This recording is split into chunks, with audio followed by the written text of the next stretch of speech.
Қымбатты тыңдаушы, балаларға арналған киелі кітап әңгімелеріне қош келдің. Көбірек киелі кітап әңгімелерін тыңдағың келсе, арнамызға жазылуға болады. YouTube'дан көріп жатсаң, лайк басып, жазылуды ұмытпа. Бүгінгі әңгіме киелі кітаптан болмақ. Тыңдайық. Демалыс күні жайлы мәселе. Қарапайым халық Иса оларды ұнатты. Кейбіреулері өз жұмысын, үйін, отбасын тастап, оған еріп жүрді. Исаның көп достары, ал аздан соң дұшпандары да болды. Дін басыларының бірсыпырасы халықтың Исаға көптеп еріп жүргенін көре алмай қызғанды. Егін жиналып жатқан кездегі бір демалыс күні Иса шәкірттерімен егіндіктің арасынан өтіп бара жатты. Шәкірттері ашығып, біраз масақтарды үзіп алып, дәндерін жеді. Бұл парызшыларға киелі заңның әрбір нүктесінің толық орындалуын мұқият бақылап, асыра сілтеуге баратын діншілдерге еш ұнамады. Шәкірттерің астық жинап, киелі заңды бұзды. Демалыс күні ешкім жұмыс істемеуге тиіс, деп ұрысты олар. Ал Иса жауап беріп, Құдай қайырымдылық қылуларыңды қалайды. Айыпсыздарды айыптағандарың дұрыс емес, деді. Содан Иса мәжілісханаға барып, ол жерде қолы семіп қалған бір адамды көрді.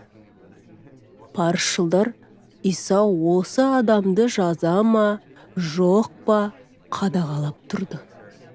Себебі олар осындай қайырымды істі де жұмыс деп санап, олардың пікірінше демалыс күні оны сауықтыруға Исаның қақы жоқ болатын.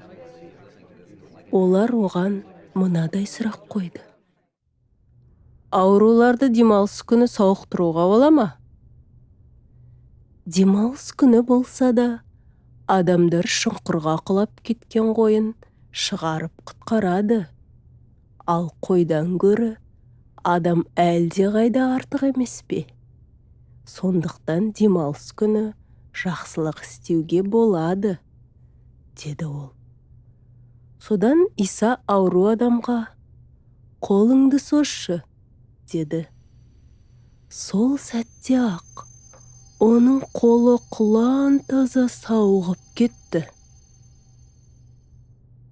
Бір күні Иса Масих Иерусалимдегі Бетесда хаузының жанында төсенішінің үстінде жатқан бір ер адамды көрді.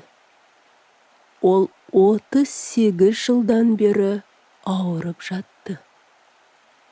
Сенің сауыққың келе ме? Онда тұр, төсенішіңді ал да, үйіңе қайт, деді Иса оған. Шынында да, ол орнынан тұрып, жүріп кете алды. Алайда, демалыс күні болғандықтан, дін басылары оның төсенішін көтеріп жүрген үшін сөгіп, Исаға шағым айтты. Иса оларға, әкем еңбектен қол үзбейді, сондықтан мен де үздіксіз еңбек етемін, деп жауап берді. Бұл айтқаны аналарды одан бетер ызаландырды. Себебі Иса олардың діни қағидаларын бұзып, сонымен қатар өзін Құдай әкемен теңестірді.